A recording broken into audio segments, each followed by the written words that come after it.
Hi everyone, happy Sunday. I'm back doing this video because quite a few of my subscribers asked how I take my pictures to list my items on eBay, and also they were curious about how I pack my items. So I thought I would jump on really quick today and do a quick video just to give you guys an idea of how I do it.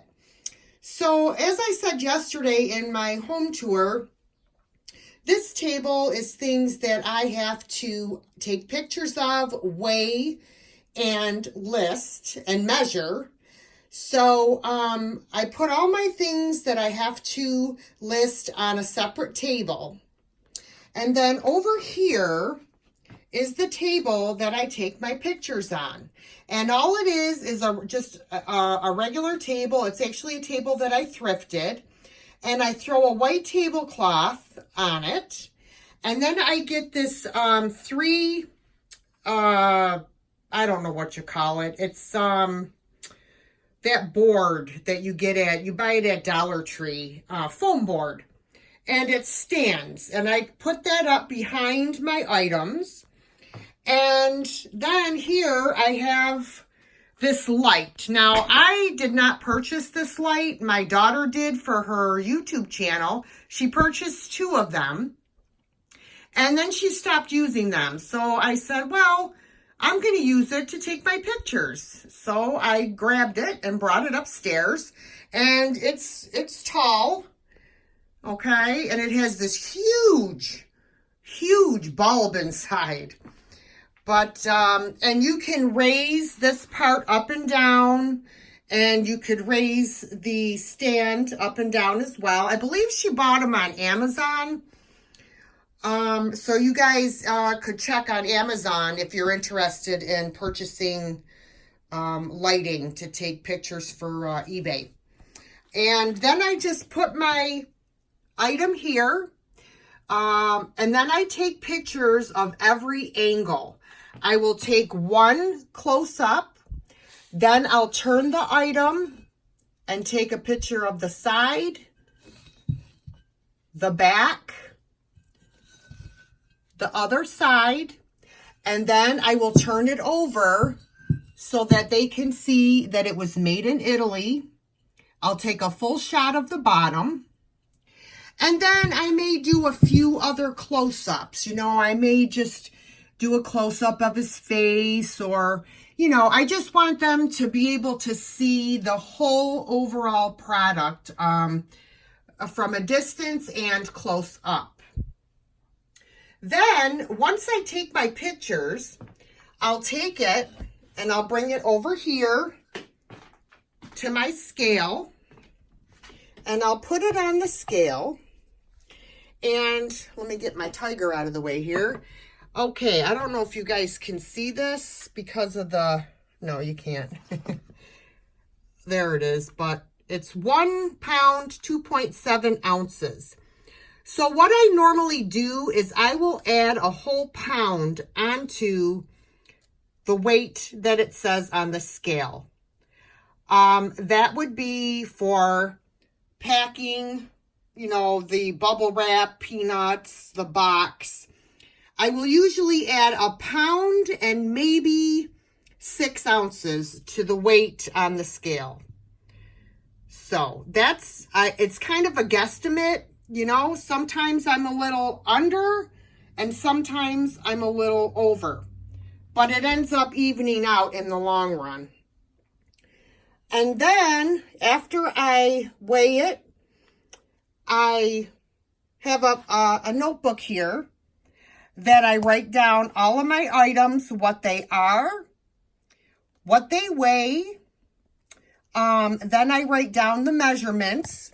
So I have a ruler, and I would bring him over here, and I would measure how tall he is, then how wide he is from the widest part. Okay, and then the length. and I write all the measurements down on that pad over there. Okay, so we do pictures, we weigh, and then we take our measurements. All right. When you list the item, you're going to have to try to guesstimate about what size box you're going to need. Okay, so you have to figure this item probably twice the size once it's all bubble wrapped and everything. And I am probably not the best one to ask about packing, because I spare no expense when packing my items, because I don't want to have to be worried that they're going to get there broken. All right, so you know what? I'm going to measure my dog. That way he'll be all done. So he's about 4 inches long. So let's write down dog planter. Sorry guys, it's not focusing. Okay, so he's 4 by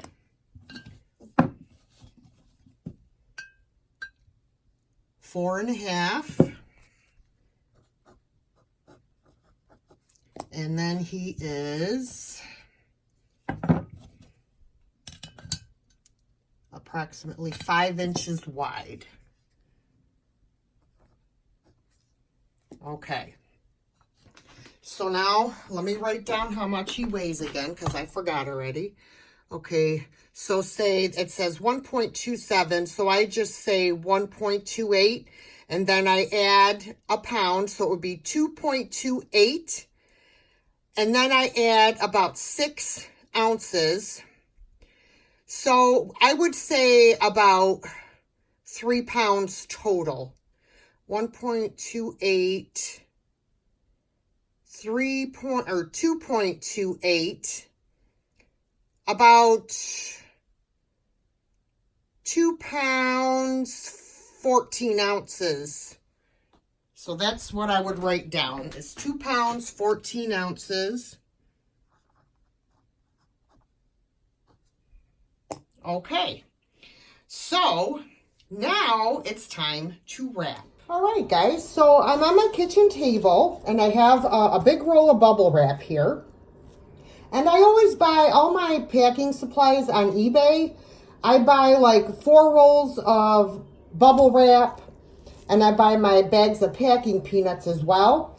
And if you don't mind offering priority mail for your items, you can get your boxes for free on the USPS website.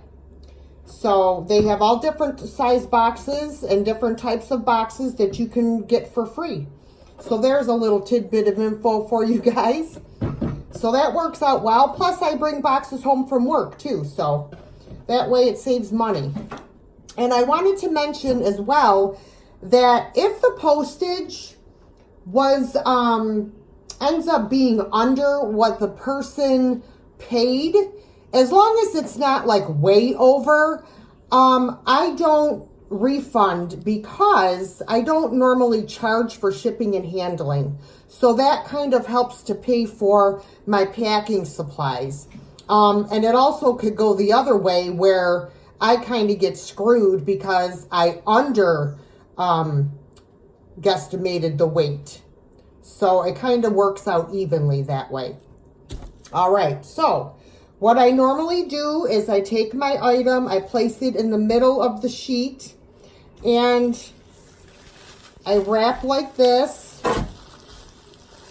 okay? And I do it a few times, one way. And I like this bubble wrap. It comes perforated, so you can rip it. I just have to find where it is. There it is, okay? And then I give it a little shot of tape. Okay. All right, so now we have these open ends. And what I normally do is I will tuck this down and then bring this up. Kind of almost like wrapping a present. And then I will tape it. I get my packing tape online as well. Okay. And then I'll do the same thing on this side. I'll bring it down. I could also go in, and go like that too. But it makes it kind of bulky. So then I'll show you what I do in that case. I'll tape this. Okay. And then what I'll do is I'll come back and tape these flaps down. So I'll take it.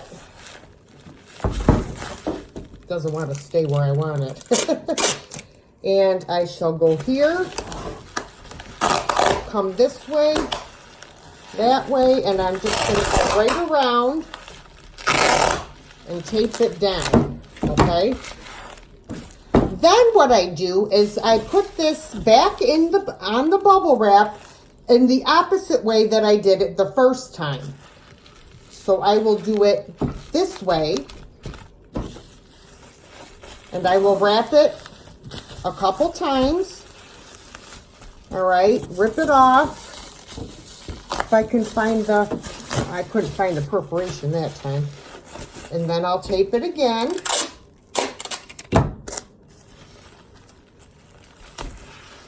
Okay, and then I'll do the same thing. I will come down, whoops, down like that, and then up.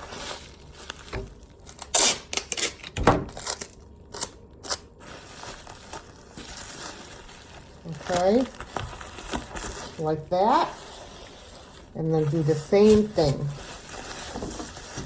Bring it up.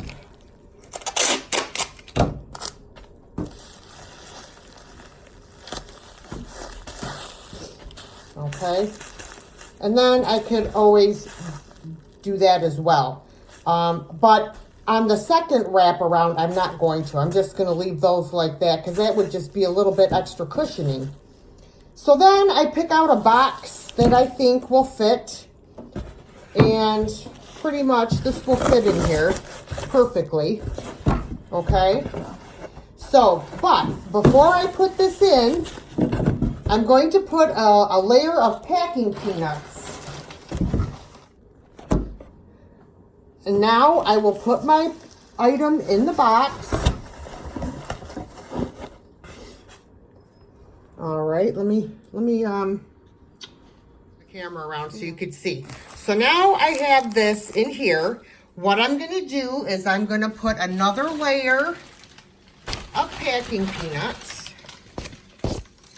Kind of hard to do this with one hand. Okay, so I have another layer of packing peanuts on top, and then I will put in my packing slip, and then I will just close it up, and you want to push down those packing peanuts, okay, so that it's nice and tight, and then you're going to tape it. All right, I'm not going to tape it just because I'm sure you know how to tape a box. You just, go down this way, okay? And then I always put tape across here and across here. All right? And then you put your label on. And when you shake your box, you don't want to feel any movement of the item that's in the box. Then you know that it will not get damaged because it's not able to move around in the box. I know some people will use paper to put in the bottom of their box, put the item in, put paper around the item, and then paper on top of the item. You can do that as well. I just feel better using, my bubble wrap and my packing peanuts.